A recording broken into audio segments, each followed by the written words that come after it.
اعوذ باللہ الرجیم بسم اللہ الرحمن الرحیم تبارک الذی بیدہ الملک وهو على كل شيء قدير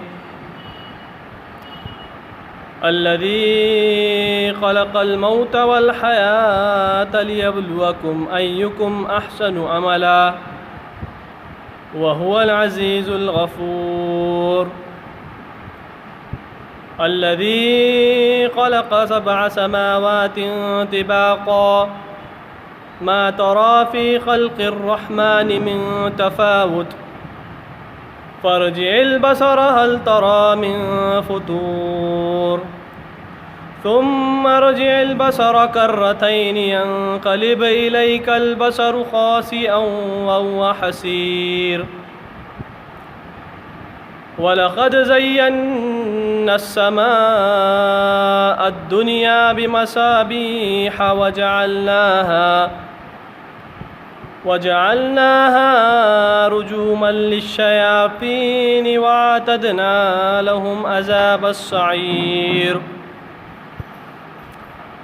وَالَّذِينَ كَفَرُوا بِرَبِّهِمْ عَذَابُ جَهَنَّمَ وَبِئْسَ الْمَصِيرُ۔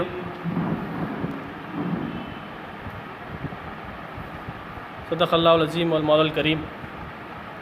اللہ کے نام سے جو بے انتہا مہربان اور رحم فرمانے والا ہے، نہایت بزرگ و برتر ہے، وہ جس کے ہاتھ میں کائنات کی سلطنت ہے اور وہ ہر چیز پر قدرت رکھتا ہے، جس نے موت اور زندگی کو ایجاد کیا تاکہ تم لوگوں کو آزما کر دیکھے تم میں سے کون بہتر عمل کرنے والا ہے، اور وہ زبردست بھی ہے اور درگزر فرمانے والا بھی، جس نے طے بر طے 7 آسمان بنائے۔ تم رحمان کی تخلیق میں کسی قسم کی بے ربطی نہ پاؤ گے، پھر پلٹ کر دیکھو کہیں تمہیں کوئی خلل نظر آتا ہے۔ بار بار نگاہ دوڑاؤ، تمہاری نگاہ تھک کر نامراد پلٹ آئیں گی۔ ہم نے تمہارے قریب کے آسمانوں کو عظیم الشان چراغوں سے آراستہ کیا ہے اور انہیں شیاطین کو مار بھگانے کا ذریعہ بنا دیا ہے۔ ان شیطانوں کے لیے بھڑکتی ہوئی آگ ہم نے مہیا کر رکھی ہے۔ سچ کہا اللہ نے، رب اشرح لی صدری ویسر لی امری واحلل عقدۃ من لسانی یفقہوا قولی۔ اما بعد، محترم میرے نوجوان دوستو، السلام علیکم ورحمۃ اللہ وبرکاتہ۔ میں نے آپ کے سامنے ابھی سورۃ الملک، یہ قرآن کی 66ویں سورہ ہے اور بہت اہم سورہ ہے قرآن کی۔ یہ سورہ میں مکمل 30 آیتیں ہیں اور یہ مکہ کے ابتدائی دور میں نازل ہوئی۔ آپ کو معلوم ہوگا کہ مکہ کے ابتدائی دور کس طرح اللہ کے رسول پر اور وہ صحابہ جنہوں نے ایمان لایا تھا تو کفار مکہ ظلم و ستم توڑ رہے تھے۔ ہر طرح کی اذیتیں، پریشانیاں آپ بارہا سنتے ہیں اور پڑھتے بھی ہیں کہ جو آغاز میں جنہوں نے اسلام قبول کیا ان پر کس طرح اذیتیں توڑی گئی، کس طرح ظلم کے پہاڑ توڑے گئے، وہ آپ کو اچھی طرح معلوم ہے۔ تو اس وقت میں یہ آیتیں نازل ہوئی۔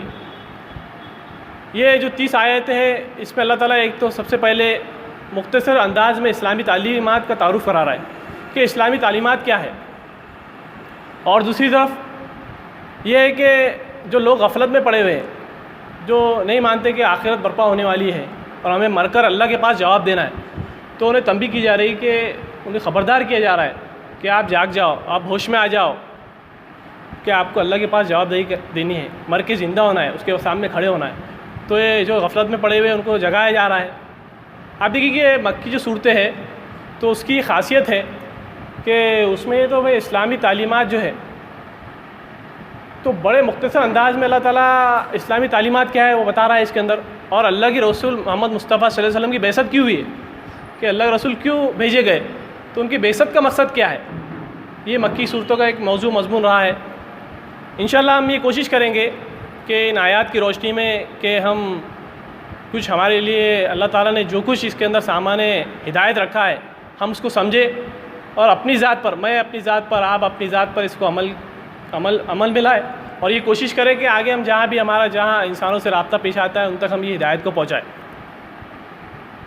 یہ سورہ جو ہے تو آغاز میں نے جو آپ کے سامنے 6 آیتیں تلاوت کی اور جو ترجمانی پیش کی ہے، آپ نے اندازہ لگا دیا ہوگا کہ اللہ تعالیٰ اس میں صاف بتا رہا ہے کہ جو اللہ تعالیٰ کی جو کائنات ہے، اللہ تعالیٰ نے جو پیدا کیا ہے، اس میں اللہ تعالیٰ خاص اشارہ کر رہے ہیں کہ آپ آسمان کی طرف نگاہ دوڑاؤ، آپ دیکھو اس کے اندر آپ کو دڑاڑ، کوئی شگاف کہ کوئی چیز، کوئی خلل نظر آتا ہے، کوئی عیب نظر آتا ہے، آپ نگاہ دوڑاؤ۔ اللہ تعالیٰ نے دعوت دے رہا ہے کہ اللہ تعالیٰ نے جو نشانے رکھ دی ہے پوری کائنات میں، تو آپ اس کی طرف غور کرو اور یہ سوچو کہ اس کا پیدا کرنے والا کوئی ہے کہ نہیں ہے۔ یا اللہ تعالیٰ دعوت دے رہا ہے۔ ابھی کہ مکی صورتوں میں خاص طور پر یہ دعوت دی جاتی تھی کہ اللہ تعالیٰ یہ آفاق میں، آسمانوں میں، جو اطراف میں، جو کائنات میں جو اللہ تعالیٰ نے نشانے لگا ہے، اس کی طرف اللہ تعالیٰ رہنمائی، اس کی طرف توجہ دلاتا ہے کہ آپ غور کرو، اور دوسری انفس کی طرف کہ اپنے آپ پر خود غور کرو۔ یہ دو چیزیں، تو یہاں آفاق کی طرف، غور کی طرف دعوت دے رہا ہے اللہ تعالیٰ۔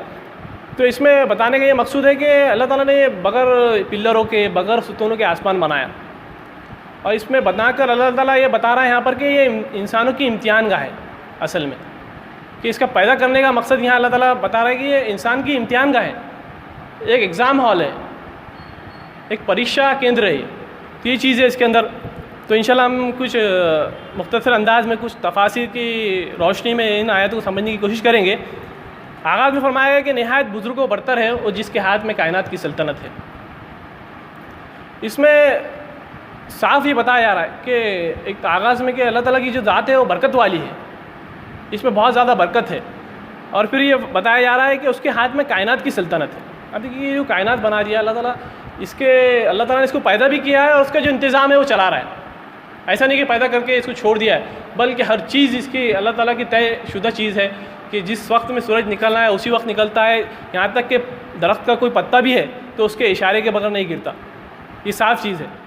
تو انسانوں کو یہ میسج دینا ہے کہ وہ اللہ تعالیٰ نے اس طرح کائنات بنا دیا ہے تو یہ اس چیز پر قادر نہیں کہ انسانوں کے مرنے کے بعد اسے پیدا کرے، جبکہ اللہ تعالیٰ نے اس کو پیدا کیا جب وہ کچھ بھی نہیں تھا، جب پیدا کیا اللہ تعالیٰ نے، تو اس کو کون سی بڑی بات ہے کہ اسے مرنے کے بعد پیدا کرے، اس کو زندہ کرے، اسے باعث پور کرے، یہ میسج دینا ہے۔ پھر آگے ارشاد فرمایا اللہ تعالیٰ وہ ہر چیز پر قدرت رکھتا ہے، جیسے کہ فرمایا کہ وہ ہر چیز پر قادر ہے، تو اس کا مقصد ہر چیز کو چلا رہا ہے، وہ انتظام سنبھالے ہوئے ہے کہ انسانوں کو پیدا کر دیا ہے، اس کو ہر طرح کی قوت، طاقت، صلاحیتیں، اور اسے یہ آزادی دی ہے کہ وہ اچھائی اختیار کرے یا برائی اختیار کرے۔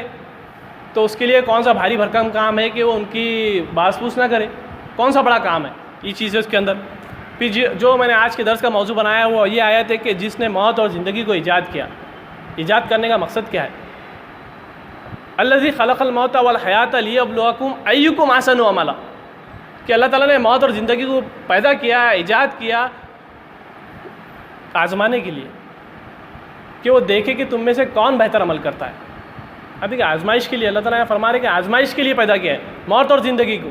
اس میں دیکھیے پہلے موت کا ورڈ آیا ہے، بعد میں زندگی کا ورڈ آیا ہے، تو اس میں بہت سارے مفسرین نے لکھا ہے کہ بہت سارے جو اس وقت کے بہت چالاک لوگ تھے، تو یہ ہو سکتا تھا کہ وہ سوال کرتے تھے کہ بھائی اب انسان پیدا ہو گیا ہے تو اس کو مرنا چاہیے، موت تو آنی چاہیے نا اس کو۔ تو یہ بتایا گیا ہے کہ اس کے اندر کہ انسان جب نہیں تھا موجود دنیا میں تو اس کو موت سے تشبیہ دی گئی ہے، وہ پوری موت تھی، اور پھر اللہ تعالیٰ نے اس کو زندگی دی، اسے پیدا کیا ہے، یہ چیزیں۔ پھر آگے فرمایا کہ تاکہ تم لوگوں کو آزما کر دیکھے، ایکم، اللہ تعالیٰ اس میں فرما رہا ہے کہ تم لوگوں کو۔ آپ دیکھیے کہ یہاں مقابلے کی چیز بتائی جا رہی ہے کہ آپ کے صدر صاحب ہیں، یہاں پر آپ کے صدر صاحب کہا ہے کہ ایک دوڑ لگا دے، ایک ریس لگا دے، اور یہ فرمایا کہ میں دیکھنا چاہتا ہوں کہ آپ میں سے فرسٹ کون آتا ہے۔ پھر یہ دیکھیں کیا یہ چیز بتانا چاہے کہ انہوں نے کہ بھائی آپ خیرات کا مقابلہ ہے، آپ خیرات کریں، ہم یہ دیکھنا چاہ رہے ہیں کہ بھائی سب سے اچھی خیرات کس کی ہے۔ تو یہ چیزیں، تو اس میں یہ محسوس ہوتا ہے کہ اس میں کمپٹیشن ہے، ایک کمپٹیشن لگی ہوا ہے، ایک بھاگ دوڑ ہے اس کے اندر۔ ایکم، اللہ تعالیٰ دیکھنا چاہتا ہے، آزمانا چاہتا ہے تم میں سے کہ کون بہتر عمل کرتا ہے۔ آپ دیکھیے ایکم، یہ تو قرآن میں بہت ساری آیت میں ہمیں ملتا ہے۔ سورہ حدید میں اللہ تعالیٰ ارشاد فرما رہے ہیں اس کے اندر، سابقوا الی مغفرۃ من ربکم وجنۃ عرضھا کعرض السماوات والارض اعدت للذین آمنوا باللہ ورسولہ، کہ دوڑو، مسابقت کرو، ایک دوسرے آگے بڑھنے کی کوشش کرو، کس چیز میں؟ اللہ کی مغفرت اور اس جنت کی طرف جس کی وسعت زمین آسمان کی طرح ہے۔ اللہ تعالیٰ نے کن کے لیے بنائی ہے؟ اللہ تعالیٰ نے مہیا کی ان لوگوں کے لیے اللہ اور اس کے رسول پر ایمان لاتے ہیں۔ آپ دیکھیے کہ یہاں آغاز میں فرمایا گیا سابقوا، ہم مسابقت کہتے ہیں نا، مسابقت لگی ہوئی ہے، دوڑ لگی ہوئی ہے، تو یہ فرمایا آگے بڑھنے کا، یہاں بتایا کہ ایک دوسرے سے آگے بڑھنے کی کوشش کرو، کس چیز میں؟ اللہ کی مغفرت اور جنت کی طرف۔ یہاں بتایا کہ جو صاف مقصد ہے ایک دوسرے سے آگے بڑھنے کا، تو یہ بتایا کہ اللہ کی مغفرت حاصل کرنا ہے ہمیں، اور دوسری چیز جو ہے اللہ کی خوشنودی حاصل کرنا ہے، دوسری چیز یہ ہے کہ اس کی جنتیں حاصل کرنا ہے جو انہوں نے مہیا کی ہے اللہ پہ اور جو رسول پہ ایمان لاتے ہیں۔ تو اس پہ ہم صحابہ کی زندگی سے بھی بہت ساری مثالیں ہمیں ملتی ہیں اس کے اندر۔ آپ دیکھیے کہ ایک مثال ہمیں وہ ملتی ہے کہ غزوہ تبوک کا موقع ہے اور مسلمانوں کی جو حالات ہے تو بہت ہی مسلمانوں کے حالات بہت سخت ہے، بہت معاشی تنگی ہے، فقر و فاقہ ہے، ہر طرح کی پریشانیاں ہیں اور ایک جنگ درپیش ہے، قریب ہے۔ تو اللہ کے رسول اعلان کرتے ہیں اس کے اندر کہ آپ کے پاس جو بھی مال ہے تو آپ اللہ کی راہ میں اسے پیش کیجیے۔ تو اس میں یہ معاملہ پیش آتا ہے کہ حضرت عمر یہ گھر کا آدھا مال، اپنا آدھی پراپرٹی جو بھی انہوں نے زندگی میں کمائی تھی وہ اللہ کے رسول کی خدمت میں لا کے پیش کر دیتے۔ آپ دیکھیے کہ بہت بڑی بات تھی، ان کا اظہار و قربانی اس طرح تھی کہ پوری زندگی کا سرمایہ اس کا 50% لا کے اللہ کے رسول کی خدمت میں پیش کر دیتے، اور یہ سوچتے ہیں کہ انشاءاللہ آج میں حضرت ابو بکر سے بازی لے کے جاؤں گا، یہ سوچ کے بیٹھتے ہو۔ تو آپ دیکھیے کہ اس وقت یہ معاملہ پیش آتا ہے کہ لوگ سب صحابہ آتے ہیں اور جس کے پاس بھی جو مال رہتا ہے تو اللہ کے رسول کی خدمت میں پیش کرتے ہیں۔ پھر سامنے دیکھتے ہیں کہ حضرت ابو بکر صدیق رضی اللہ تعالیٰ عنہ تشریف لا رہے ہیں، تو وہ ذہن میں سوچتے ہیں کہ انشاءاللہ آج میں بازی لے جاؤں گا حضرت عمر۔ جب وہ آتے اللہ کے رسول کے قریب تو اللہ کے رسول یہ پوچھتے، اللہ کے رسول کا انداز دیکھیے آپ کہ اللہ کے رسول یہ پوچھتے کہ کیا لائے، یہ نہیں پوچھتے بلکہ یہ پوچھتے کہ اے ابو بکر تم نے کیا چھوڑا، پیچھے کیا چھوڑا؟ تو صاف کہتے ہیں کہ میں نے اپنے پیچھے اللہ اور اس کے رسول کا نام چھوڑا۔ اب دیکھیے کہ یہ ان کی قربانی تھی، یہ کمپٹیشن تھا ان کا۔ تو حضرت عمر کا جو وہ معاملہ رہتا ہے کہ ان کے آنسو نکل جاتے ہیں، وہ سوچتے ہیں کہ میں حضرت ابو بکر سے بازی کبھی نہیں لیا سکتا۔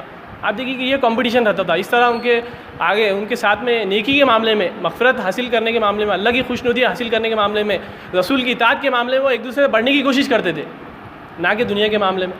آپ دیکھیے آج دنیا کا معاملہ یہ بڑا عجیب ہے کہ انسان دنیا کے معاملے میں یہ سمجھتا ہے کہ دنیا کے معاملے میں ہمیں کمپٹیشن کرنا ہے، اچھے سے اچھا گھر، اچھے سے اچھا بنگلہ، اچھے سے اچھا کاروبار، اور دیکھیے اچھی سے اچھی کار، اچھی سے اچھی بائک، ہر چیز میں مسابقت کیا آتا ہے، یہ شخص نے اس طرح کرا تو مجھے اس طرح کرنا ہے، یہ شخص نے اس طرح کرا تو اس طرح کرنا ہے۔ آج نوجوانوں کا خصوصی معاملہ، ایک تو موبائلوں کا آج دور ہے، تو آج ایک نوجوان دیکھتا ہے کہ اس کے پاس تو اتنا اچھا موبائل ہے تو مجھے اس سے اچھا موبائل لینا ہے، تو وہ سمجھتا ہے کہ یہ مسابقت ہے، اصل میں ایک دوسرے کو سبقت لے آنا ہے۔ بلکہ اللہ تعالیٰ صاف اس میں فرما رہے ہیں کہ مسابقت اس نیکی کے معاملے میں، آپ نیکی کے معاملے میں دوڑو نیکی حاصل کرنے کے لیے، کیونکہ اللہ کی رضا حاصل کرنا ہے، اس کی مغفرت حاصل کرنا ہے، یہ چیز اس کے پیش نظر، یہ نہیں کہ میں لوگوں کو بتانا ہے بلکہ پیش نظر یہ ہے کہ اللہ کی مغفرت حاصل کرنا ہے۔ دوسری جگہ سورہ آل عمران میں 133 نمبر میں اللہ تعالیٰ ارشاد فرما رہے ساریو الی مغفرۃ من ربکم وجنۃ ارضھا کارضھا السماوات والارض اعدت للذین آمنوا اعدت للمتقین، کہ اللہ تعالیٰ میں فرما رہے کہ دوڑو اللہ کی مغفرت اور اس جنت کی طرف جس کی وسعت زمین و آسمان کی طرح ہے۔ آپ دیکھیے زمین آسمان کی طرح ہے، اور آگے فرمایا کن لوگوں کے لیے بنائی گئی ہے، وہ متقین کے لیے بنائی گئی، جو اللہ کا تقوی اختیار کرتے ہیں، اللہ سے ڈرتے ہیں، ان لوگوں کے لیے بنائی گئی جنت، یہ چیز ہے۔ تو اس میں بھی دوڑنے کا معاملہ بتایا گیا اس کے اندر، ساری دوڑ اللہ کی راہ میں۔ تو یہ چیز ہمیں صاف نظر آتی ہے کہ ہمیں نیکی کے معاملے میں، اچھائی کے معاملے میں یہ سوچنا چاہیے کہ کوئی شخص نیکی کر رہا ہے تو مجھے اس سے اچھی نیکی کرنا ہے، اس سے مسابقت لے آنا ہے، اس سے دوڑ کرنا ہے۔ ہر معاملے میں آپ دیکھیے کہ یہاں تک کہ قرآن پڑھنے کے معاملے میں ہو یا خدمت خلق کرنے کے معاملے میں ہو، نمازوں کے معاملے میں، ہم ہر چیز پہ اس کو استعمال کر سکتے ہیں کہ ہم ایک دوسرے سے بازی لیا ہے اس کے اندر، یہ چیز ہے۔ اس کے اندر فرمایا گیا کہ لیبلوکم ایکم احسن عملا، کہ ایکم احسن عملا۔ اب دیکھیے آزمائش کرنا چاہتا ہے کس میں؟ احسن عمل میں۔ اب آزمائش کو آپ دیکھیے کہ امتحان کا جو ورڈ استعمال ہوا ہے قرآن میں بہت جگہ ہے، لیبلوکم، ابتلا کا ورڈ ہر جگہ آیا، بہت ساری جگہ ہے، جیسے کہ ہم سورہ بقرہ میں بھی پڑھتے ہیں کہ اللہ تعالیٰ اس میں ارشاد فرما رہے ہیں وَلَنَبْلُوَنَّكُمْ بِشَيْءٍ مِّنَ الْخَوْفِ وَالْجُوعِ وَنَقْصٍ مِّنَ الْأَمْوَالِ وَالْأَنفُسِ وَالثَّمَرَاتِ وَبَشِّرِ الصَّابِرِينَ، کہ ہم تمہیں ضرور آزمائیں گے، تمہارا امتحان لیں گے، کن چیزوں میں؟ خوف و خطر، فاقہ کشی، جان و مال کے نقصانات، آمدنی کے گھاٹے میں مبتلا کر تمہاری آزمائش کریں گے۔ دیکھیے اللہ تعالیٰ خود چاہ رہا ہے کہ اس میں ہم آزمائش کریں، وہ دیکھنا چاہتا ہے کہ آزمائش میں پکا مومن کون ہے، صبر کون کرتا ہے۔ آگے فرمایا گیا کہ وَبَشِّرِ الصَّابِرِينَ، اور جو صبر کرنے والے ہیں ان کو بشارت دے دو، خوشخبری سنا دو ان کو یہ چیز فرمائی گئی ہے اس کے اندر.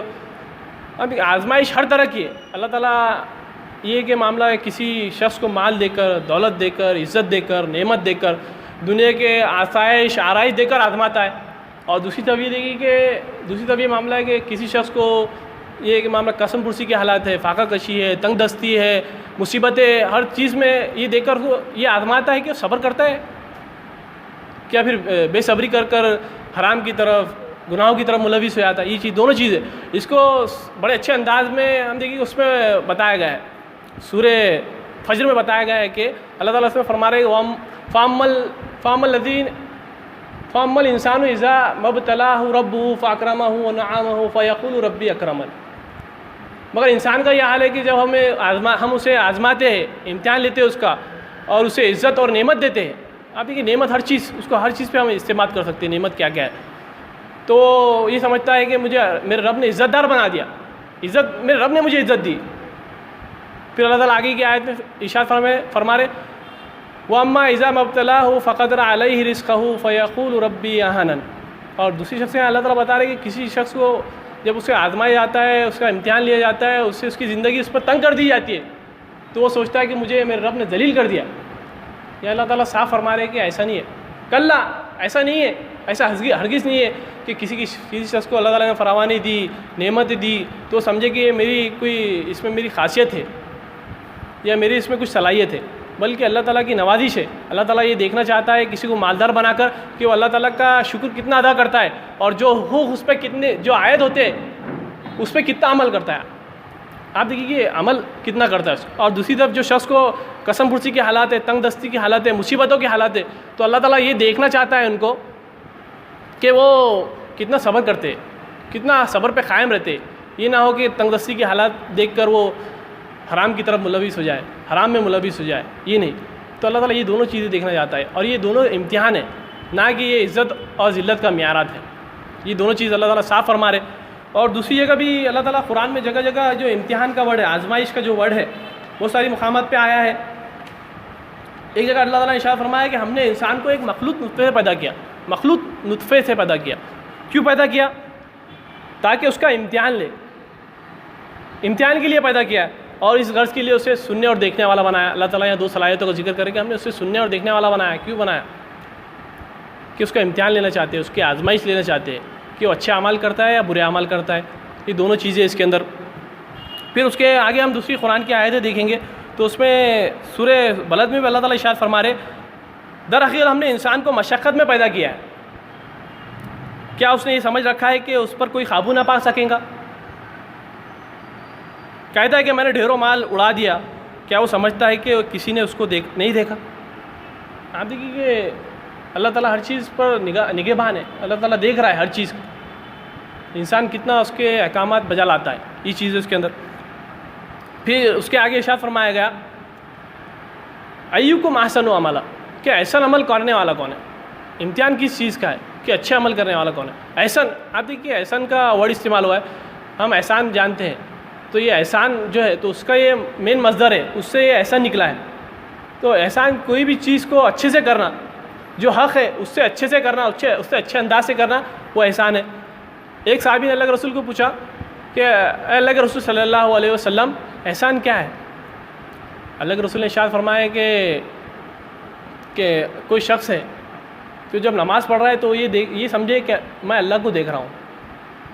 ہاں کبھی اگر ایسا وہ محسوس نہیں کر سکتا تو یہ محسوس کرے، یہ سمجھے کہ اللہ اسے دیکھ رہا ہے. یہ احسان ہے. اب وہ جو انداز ہے نیکی کرنے کا کہ اس کو اچھے سے کرے، جو حق ہے اس سے اچھے سے کرے. انسان چاہتا ہے کہ دنیا کے معاملے میں ہر چیز کوالٹی کی چاہتا ہے، ہر چیز کوالٹی اچھی مانگتا ہے ہر چیز میں. تو اللہ تعالیٰ یہ فرما رہے کہ ایسی نیکی اللہ تعالیٰ کو پسند ہے جو احسن ہو، جس میں کوالٹی ہو، جو اچھے سے کری جائے. ہر چیز میں، ہر معاملے میں ہم دیکھیں کہ ہم قرآن کی تلاوت کر رہے ہیں تو احسن طریقہ کیا ہے ہم وہ دیکھیں. قرآن کی تجوید سے پڑھے، اچھے سے پڑھے، سمجھ کے پڑھے، تو یہ احسن طریقہ ہوگا. نماز بھی ہم پڑھ رہے ہیں تو نماز کا بھی معاملہ اس طرح ہے کہ ہم اس کو احسن طریقے سے کرنے کی کوشش کریں. جیسا کہ اللہ رسول فرمایا کہ ہم اللہ کو دیکھ رہے ہیں، یا پھر یہ سمجھے کہ اللہ ہمیں دیکھ رہا ہے. تو آپ یہ نماز کا جو کیفیت ہے تو انسان کے اندر کیا کیفیت ہوں گی کہ وہ جو اذکار پڑھ رہا ہے تو اس کو سمجھنے کی کوشش کرے گا، اس کا پورا جو دھیان ہے، پورا ذہن جو ہے تو اللہ تعالیٰ کی طرف رہے گا، نہ کہ وہ پورا مارکیٹ میں گھومے گا، پورے دوستوں میں گھومے گا. یہ چیز ہے اس کے اندر. پھر ہم خدمت خلق کر رہے ہیں. ہم خاص آج تحریک اسلامی سے وابستہ نوجوان ہیں, تو ہم خدمت خلق میں اللہ کرم سے بہت اچھا کام ہے یوتھ ونگ کا. تو ہم اس میں یہ دیکھیں کہ ہم احسن طریقے سے کیا کیا ہے اس کے اندر, ہم خدمت خلق کا کام کر رہے ہیں تو اس کو اور اچھے بہتر طریقے سے کس طرح کرتے ہیں, تو یہ دیکھیں اس کے اندر. پھر ہم دعوت اسلامی کا کام کریں, دین کی دعوت دے رہے لوگوں کو, تو اس میں احسن طریقہ کیا ہے کہ ہم دعوت دے رہے ہیں جب غیر مسلم کو, تو اس کو بڑے اچھے انداز سے پیش کریں اس کو. بھائی جو حق ہے اس کا دعوت کا, اس کو حق کو کیا حق ہے اس کا, بھائی ہم اچھی طرح سے دعوت کس طرح پیش کر سکتے ہیں, اس کی وہ جو سامنے ہمارا مخاطب ہے اس کی لینگویج کیا ہے, تو اس کو پیش نظر رکھے اور ہماری دعوت پیش کرے, تو احسن طریقہ ہوگا, اچھا طریقہ ہوگا اس کے اندر. تو ہم کو یہ ذہن نشین کرنا چاہیے. پھر آپ دیکھیے یہ آخری میں ہم یہ دیکھیں گے مختصر میں, ہمارا وقت ختم ہونے آ رہا ہے, کہ اللہ تعالیٰ نے یہاں یہ چیز فرمائی گئی کہ اللہ تعالیٰ کا مقصد یہ ہے موت اور زندگی کو بنانے کا, کہ اللہ تعالیٰ دیکھنا چاہتا ہے, کہ آزمانا چاہتا ہے, امتحان لینا چاہتا ہے کہ اچھے اعمال کون کرنے والا ہے, آزمانا چاہتا ہے, ایک امتحان کا معاملہ ہے.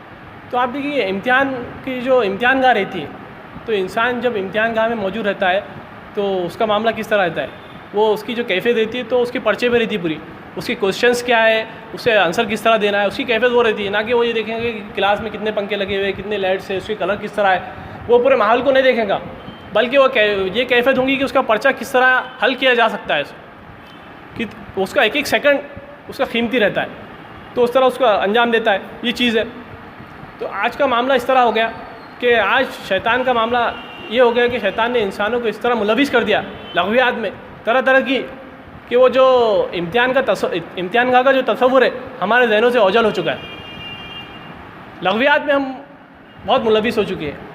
ابھی ہم نوجوانوں کی بات کرتے ہیں, تو نوجوانوں کے خصوصی میں نے آج جو کوٹ کیا ہے, تو اس میں میں نے آج یہ کوشش کی ہے کہ اس میں ہم لغویات پہ بھی بات کی جائے, کہ اللہ تعالیٰ جو اس میں جو مومنین ہیں, جو فلاح پانے والے, تو ان کی جو صفات ہوں گی, تو اللہ تعالیٰ یہ سورہ مومنین میں ارشاد فرما رہے والذین هم عن اللغو معرضون, کہ وہ لوگ جو ہوں گے تو وہ لغویات سے دور ہوں گے, لغویات کے قریب نہ پھٹکیں گے. یہ چیز ہے. پھر دوسری جگہ ارشاد فرمایا گیا سورہ فرقان میں کہ وہ اذا مروا باللغو مروا کراما,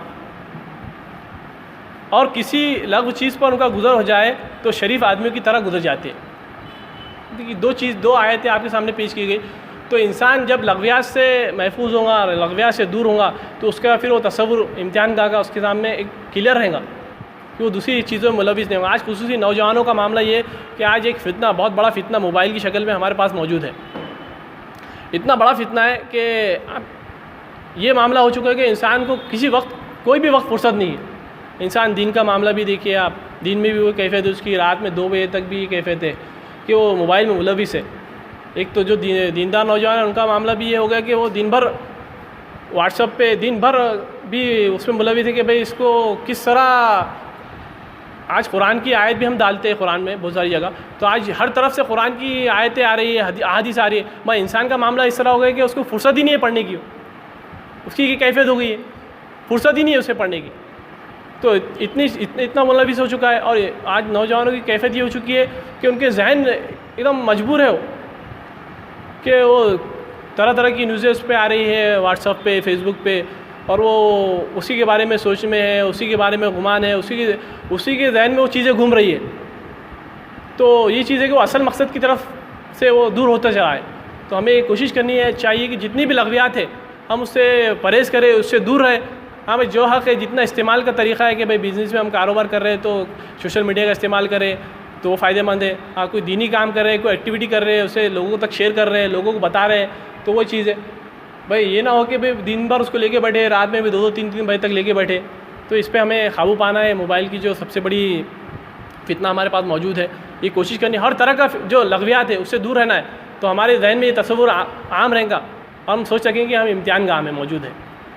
تو ہمیں یہ سوچنا چاہیے. اللہ تعالیٰ سے آخر میں دعا ہے کہ اللہ تعالیٰ جو ہمیں یہاں بھیجا ہے, انہیں ہمیں جو زندگی دی ہے, امتحان کی جو زندگی دی ہے, ہمیں اللہ تعالیٰ یہ توفیق دے کہ ہم ایسا عمل کریں. آخر میں اللہ تعالیٰ دعا ہے ربنا آتینا فی الدنیا حسنۃ وفی الآخرۃ حسنۃ وقنا عذاب النار. ربنا ظلمنا انفسنا وان لم تغفر لنا وترحمنا لنكونن من الخاسرین. آمین. وآخر دعوانا الحمد للہ رب العالمین.